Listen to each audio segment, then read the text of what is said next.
વાલા મુક્તોની આ સેવકના પ્રેમ ભર્યા જય સ્વામિનારાયણ. તારીખ 27/7/2026 વાર સોમવાર. વૈષ્ણવમૂત પંચારાનું પહેલું. સ્વામિનારાયણ હરે.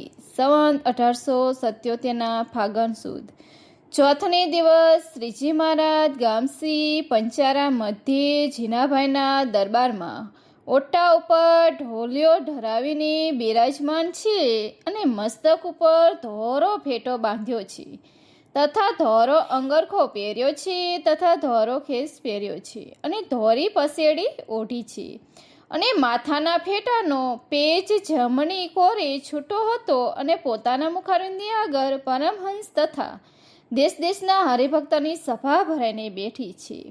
તે સમયમાં સંધ્યા આરતી થઈ રહી તે કેડી શ્રીજી મહારાજ તકિયા ઉપર બિરાજમાન થઈને બોલ્યા છે, અમે આ સર્વ મોટા પરમહંસ તથા મોટા હરિભક્તને પ્રશ્ન પૂછીએ છીએ.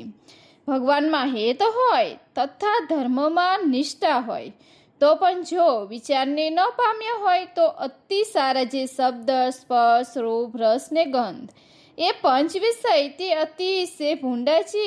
શબ્દાદિક પંચ વિષય તે સરખા થાય નહીં અથવા તેથી અતિશય ઉતરતા પણ થાય નહીં. માટે કયા વિચારને પામે ત્યારે અતિ સારા જે પંચ વિષય તે અતિશય ભૂંડા જે પંચ વિષય તે સરખા થઈ જાય અથવા તે કરતાં પણ અતિશય ભૂંડા થઈ જાય. એ પ્રશ્ન સર્વ મોટેરા પરમહંસ તથા સર્વ મોટેરા હરિભક્તોએ અમે પૂછીએ છીએ, જેને જે વિચાર કરીને સારા પંચ વિષયને ભૂંડા પંચ વિષય જેવા જાણ્યા હોય અથવા ભૂંડાથી પણ અતિશય ભૂંડા જાણ્યા હોય તે પોતપોતાનો વિચાર તે કહો. પછી તે સર્વ પરમહંસ તથા સર્વ હરિભક્તે પોતપોતાનો વિચાર કહી દેખાડ્યો. ત્યાર પછી શ્રીજી મહારાજ બોલ્યા છે, તમારો સર્વનો તો એ વિચાર સાંભળ્યો, પણ હવે અમે જે વિચાર કર્યો છે તે કહીએ છીએ. જેમ કોઈ કાગળ પરદેશથી આવ્યો હોય તેને વાંચીને તે કાગળના લખનારની જેવી બુદ્ધિ તેવી જણાઈ આવે છે તથા જેમ 5 પાંડવો દ્રૌપદી, કુંતાજી તથા રૂક્ષ્મણી, સત્યભામા, જાંબુવતી આદિ ભગવાનની પટરાણીઓ તથા સાબ જે ભગવાનના પુત્ર ઇત્યાદિ ભક્તના રૂપ તથા વચન તે શાસ્ત્રમાં લખ્યા છે. તે શાસ્ત્રના શ્રવણે કરીને તેમના રૂપનું પ્રમાણ તે દર્શન જેવું જ થાય છે તથા તેમના વચને કરીને તેમને બુદ્ધિનું પ્રમાણ થાય છે. તેમ પુરાણ ભારતાદિક ગ્રંથે કરીને અમે સાંભળ્યામાં આવે છે જે ભગવાન જે તે આ જગતની જે ઉત્પત્તિ સ્થિતિને પ્રલય તેને કરતા છે તે સદા સાકાર છે અને જો સાકાર ન હોય તો તેને વિશે કરતાપણું કહેવાય જ નહીં. અને જે અક્ષરબ્રહ્મ છે તે તો તે ભગવાનના અંગનો પ્રકાશ છે અથવા એમને રહ્યાનું ધામ છે. એવા દિવ્ય મૂર્તિ પ્રકાશમય ને સુખરૂપ જે ભગવાન તે જે તે માયા થકી જીવોને સૃષ્ટિને તેને બુદ્ધિ ઇન્દ્રિયો મન પ્રાણને આપે છે તે શાને અર્થે આપે છે તો ઉત્તમ મધ્યમ ને કનિષ્ઠ જે વિષય તેના ભોગને અર્થે ને મોક્ષને અર્થે આપે છે અને એ જીવને અર્થે ભોગને ભોગના સ્થાનક તે ભગવાનને રચ્યા છે. તેમાં જે ઉત્તમ પંચ વિષય કર્યા છે તે ભૂંડા પંચ વિષયના સુખની નિવૃત્તિ અર્થે કર્યા છે. જેમ કોઈ ભારે સાહુકાર હોય તે રસ્તામાં 2 કોરી છાયાનો અર્થ ઝાડ રોપે છે તથા પાણીની પરબ બંધાવે છે તથા સદા વ્રત કરાવે છે તથા ધર્મશાળા કરાવે છે તે ગરીબ સારું કરાવે છે. તેમ બ્રહ્મા શિવની ઇન્દ્રાદિક દેવ છે તે તો ભગવાનની આગળ જેવા સડ તારાનો રાખ હોય તે પીપળની ટેટી બાકીને ખાતા હોય તે જેવા ગરીબ છે તે બ્રહ્માને દેવ મનુષ્યના સુખને અર્થે ઉત્તમ એવા પંચ વિષય તે ભગવાનને રચ્યા છે. ને જેમ સાવકર સદાવ્રત ધર્મશાળાદિકમાં સુખ જેવા રાખને અર્થે રચ્યા છે તે કરતા તે સાવકારના ઘરમાં સુખ તે અતિશય ઉત્તમ હશે એમ જણાય છે.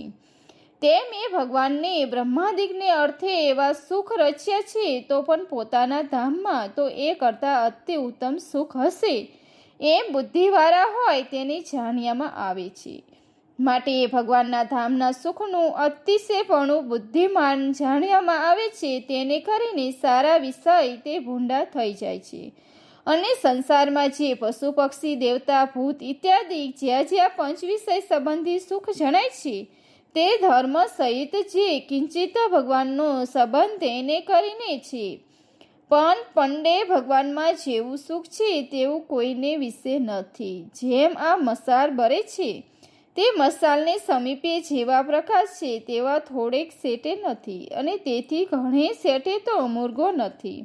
તેમ બીજે ઠેકાણે તો કિંચિત સુખ છે ને સંપૂર્ણ સુખ તો ભગવાનના સમીપમાં રહ્યું છે, અને જેટલું ભગવાનથી સેટે જણાય છે તેટલું સુખમાં ન્યૂનતા થાય છે. માટે જે મુમુક્ષ હોય તે પોતાના હૃદયમાં એમ વિચારે છે, જેટલું મારે ભગવાનથી છેટું થશે તેટલું સુખ થશે અને મહાસુખ્ય થઈશું, અને થોડેક ભગવાન સંબંધે કરીને એવું સુખ થાય છે.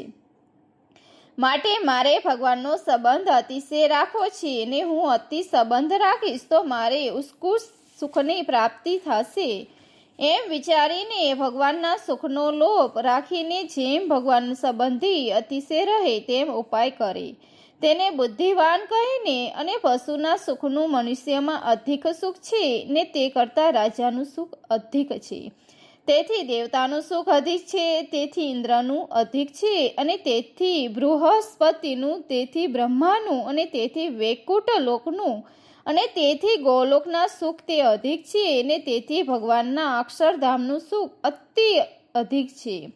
એવી રીતે ભગવાનના સુખને અતિશય જાણીને બીજા જે પંચ વિષયના સુખ તેને વિશે બુદ્ધિવાનને તુચ્છતા થઈ જાય છે, અને તે ભગવાનના સુખ આગળ બ્રહ્માદિક સુખ તો જેવું ભારે ગૃહસ્થના બારને કોઈક રાખ ઠીકરું લઈને માગવા આવ્યો હોય તેના જેવું છે. અને એ ભગવાનના ધામના સુખનો જ્યારે વિચાર કરીએ છીએ ત્યારે સર્વ જે બીજા સુખ તેથી ઉદાસ થઈને મનમાં એમ થાય છે જે આ દેહ મૂકીને સુખને ક્યારે પામીએ, અને સ્વાભાવિકપણે પંચ વિષયનું ગ્રહણ કરતા હોય તેમાં તો કાંઈ ઝાઝો વિચાર થતો નથી. પણ જો તે વિષયમાં કોઈક સારપ મનાય છે ત્યારે તુરંત તે ભગવાનના સુખમાં દ્રષ્ટિ પૂગે થાય છે, અને મન અતિ ઉદાસ થઈ જાય છે. અને આ જે સર્વવાર છે તે બુદ્ધિવાળા હોય તેને જાણવામાં આવે છે. માટે બુદ્ધિવાળા ઉપર અમારે હેત છે. એ કેમ જે અમે બુદ્ધિવાળા છીએ તો એવી રીતે અમારી દ્રષ્ટિ પૂગે છે. માટે દ્રષ્ટિવાળો જે હોય તેને પણ દ્રષ્ટિ પૂગે ખરી. અને આવી રીતે અમારે વિચાર તે તમારા સર્વના વિચાર કરતાં અમને અધિક જણાય છે તે સારું. આ અમારા વિચારને અતિ દ્રઢપણે કરીને હૈયામાં સૌ રાખજો. અને આ વિચાર વિના તો જો રમણીક પંચ વિષયમાં વૃત્તિ ચોટી હોય તેને અતિ બરે કરીને ઉખડે ત્યારે માંડ ઉખડે. અને જો આ વિચારને પામ્યા હોય તો તે વૃત્તિને ખેંચ્યામાં લેશ માત્ર પ્રયાસ પડે નહીં, સહેજે જ વિષયની તુચ્છતા જણાઈ જાય છે. અને આ જે વાર્તા છે તેને જેની ઝાઝી બુદ્ધિ હોય ને ઝાઝા સુખના લોભને ઈચ્છે તેને સમજાય છે. જેમ કોડી કરતાં પૈસામાં વધુ માલ છે, અને તેથી રૂપિયામાં વધુ માલ છે, અને તેથી સોના મોહરમાં વધુ માલ છે, અને તેથી ચિંતામણીમાં વધુ માલ છે, તેમ જ્યાં જ્યાં પંચ વિષયનું સુખ છે તેથી ભગવાનના ધામમાં ભગવાનનું સુખ અતિ અધિક છે. માટે જે બુદ્ધિવાળો હોય ને જેની દ્રષ્ટિ પૂગે તેને આ વિચાર હૃદયમાં ઠરે છે. અને આ વિચાર જેના હૃદયમાં દ્રઢ કર્યા હોય ને તે જો સ્મશાનમાં બેઠા હોય તો પોતાને એમ જાણે છે હું અનંત માણસ તથા રાજ્ય સમૃદ્ધિ વીટાણો છું એમ સમજે પણ સુખ્યા ન માને. અને ઇન્દ્રિયના લોકમાં હોય તો જાણે જે વનમાં બેઠો છું પણ તે ઇન્દ્રિયના લોકને સુખે કરીને સુખ્ય ન માને. તે સુખને તું જ જાણે તે સારું. આ વિચારને જાણીને એમ સર્વ નિશ્ચય રાખજો છે હવે તો ભગવાનના ધામમાં જ ઠેઠ પૂગશું. પણ જે પણ વચમાં કોઈ ઠેકાણે તું જ છે. પંચ વિષય સંબંધી સુખ તેમાં લોભાવવું નહીં. એવી રીતે સૌ દ્રઢ નિશ્ચય રાખજો. અને આ તો જે અમારો સિદ્ધાંત છે તે તમને સર્વને કહ્યો છે, માટે દ્રઢ કરીને રાખજો. ઇતિ વૈષ્ણવ પંચારાનું પહેલું પૂરું થયું. આ વિડીયો આપણને પસંદ આવ્યો તો લાઈક, શેર और સબસ્ક્રાઈબ. જય સ્વામિનારાયણ. થેન્ક્સ.